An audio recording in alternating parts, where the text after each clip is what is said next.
અઠવાડિયા ગામની અંદર કાંતિલાલ કરીને સ્ટેશન માસ્ટર રહેતા હતા. જો તમે નોકરી ધંધો કરશો તો બી ભગવાન તમારી મદદ કરી જશે, પણ કારે જ્યારે તમે ભગવાનની ભક્તિ કરશો ત્યારે. સત્ય ઘટનાનો પ્રસંગ છે આ. બહુ તો બહુ કેટલા વર્ષ ખબર? 100 વર્ષ કા તો 90 વર્ષ થયા છે. બહુ નહીં. કાંતિલાલ કરીને એક ભાઈ સ્ટેશન માસ્ટરની નોકરી કરે. તો કે શું કરવાનું ખબર? ગાડી જાય તો ગાડી લીલી ઝંડી બતાવવાની, ત્યાર પછી ગાડી આગળ વધે. રેલગાડી. એ કાંતિલાલ આ નોકરી કરતા હતા રેલવેની અંદર, અને નોકરી કરતા અને ગામની અંદર પાછા ઘેર આવ્યા. પણ એમને ભગવાનના ભક્તિની અંદર બહુ આનંદ હતો. તો કે શું? તો કે સ્કૂલ, શાળા અને રેલવે સ્ટેશનની વચ્ચે એક નાની જગ્યા, એ જગ્યા પર ખુલ્લું શિવાલય હતું મહાદેવનું. ઉપર કશું નહીં, ખાલી મહાદેવનું શિવાલય ખુલ્લું. એટલે કાંતિલાલ માસ્ટર શું કરે? તો કે મહાદેવને જળ અર્પણ કરે, દૂધ અર્પણ કરે, એમની સેવા કરે. ત્યાર પછી નોકરીએ જતા હતા કાંતિલાલ સ્ટેશને, રેલવે સ્ટેશને. આ નોકરી એ કરતા હતા. મહાદેવની પૂજા કરે અને નોકરી જાય, અને આખો દિવસ શિવ શિવ શિવ એવું કરતા હતા. આવું કાર્ય કરતા હતા.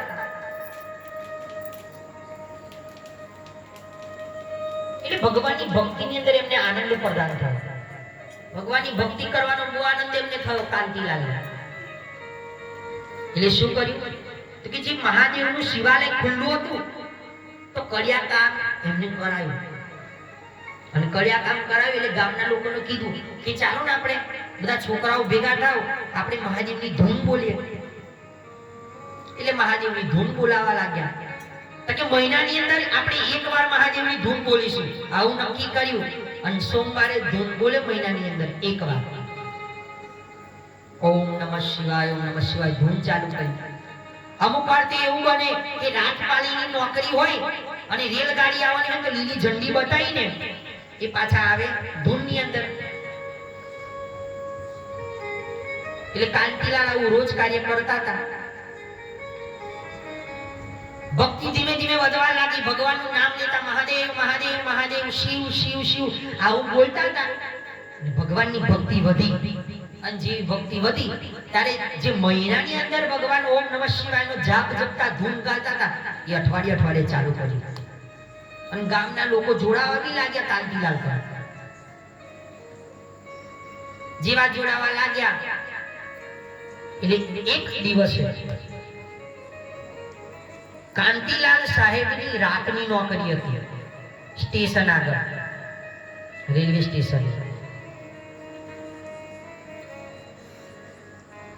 એટલે રાતે લીલી ઝંડી બતાવવા જવાનું. પણ રાતે ધૂન ચાલુ થઈ 9 વાગે. એટલે મહાદેવની ધૂન એવી બરાબરની ચાલુ થઈ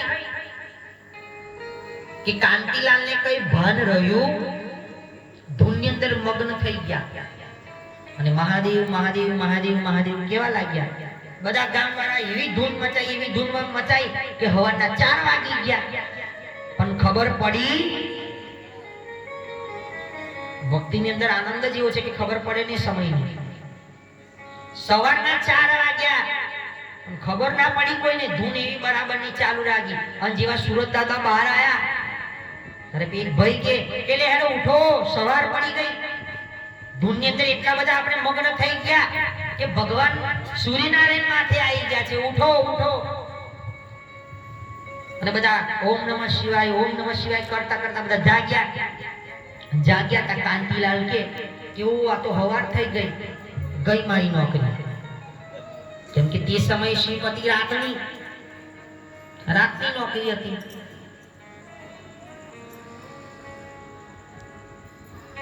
કાંતિલાલ મનની અંદર કઈ વિચારે કે હું આયા ઘર મહાદેવના શિવાલયની અંદર હતો અને ભગવાનની ધૂન કરતો ટ્રેન આવી હશે અને જો મેં લીલી ઝંડી નહીં બતાવી તો ટ્રેનની અંદર લોકો કેટલા મર્યા હશે, કેટલા જીવ મરી ગયા હશે. અને હું અગર આ ધૂન કરતો તો અને ભગવાનની ધૂનની અંદર મને ખબર ના પડ્યું તો પેલી ટ્રેન કદાચ અથડાઈ ગઈ હોય તો. હું કાંતિલાલ વિચારે અને દોડતા દોડતા તે સમયે ગયા રેલવે સ્ટેશન અને ઓફિસની અંદર ગયા ત્યારે બધા સાહેબો બેઠા હતા અને સાહેબો બેઠા પેલા કાંતિલાલ ધુઆ પુઆ થઈ ગયા.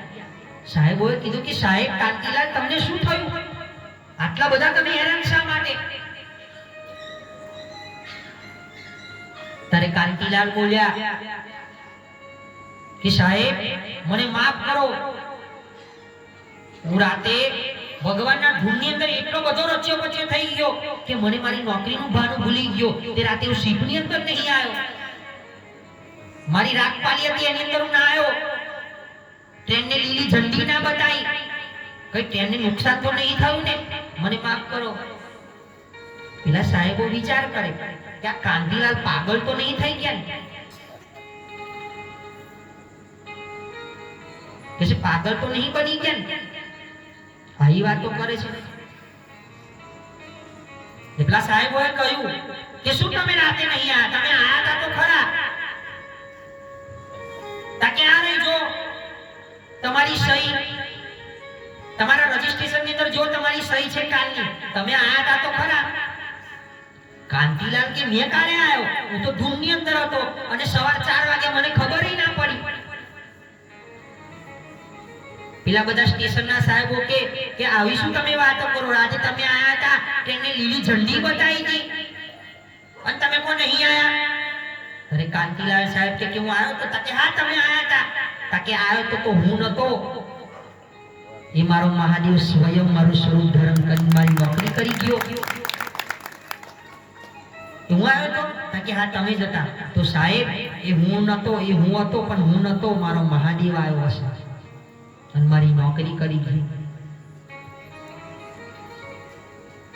કાંતિલાલને અફસોસ થયું, પણ જે પેલા સ્ટેશનના સાહેબો હતા એમને વધારે અફસોસ થયો. તાકે તમે તે શિવાલયની અંદર હતા? તાકે હા અમે શિવાલયની અંદર હતા. તાકે એવું હોય તો પૂછો ગામના લોકોને. અને ગામના લોકોને જ્યારે પૂછ્યું ને ત્યારે ગામના લોકો કે હા અમે તો ધૂમ કરતા હતા રાતે. પણ પેલા જે સાહેબ હતા કાંતિલાલના, એ સાહેબ રડી ગયા. કેમ? કેમ કે અખિલ બ્રહ્માંડનો માલિક મહાદેવ તમારું સ્વરૂપ લઈને મારી હાથે બેઠો તોય મને ખબર ના પડી, એનું મને દુઃખ છે. કે ભગવાન આય એની મને ખબર ના પડી, આ અવસર મેં ચૂકી ગયો. આપણું બી એવું જ છે, ભગવાન કઈ ને કઈ સ્વરૂપ કરીને તમારું કાર્ય કરી જાય પણ આપણને ખબર પડે. આવી કથાની અંદર આપણી આજુબાજુ આવીને બેસી જાય તો બી આપણને ખબર પડે. જેવી કાંતિલાલની નોકરી ભગવાન કરી ગયા એવી ભગવાન તમારી બી લાજ રાખશે. કાંતિલાલે છે ને નોકરી પર રજીસ્ટ્રેશન પર સહી કરી દીધી કે મારે હવે નોકરી નહીં આવું. કેમ? કેમ કે અખિલ બ્રહ્માંડનો માલિક જો નોકરી કરે ને એવી નોકરી બી મારે નહીં કરવી.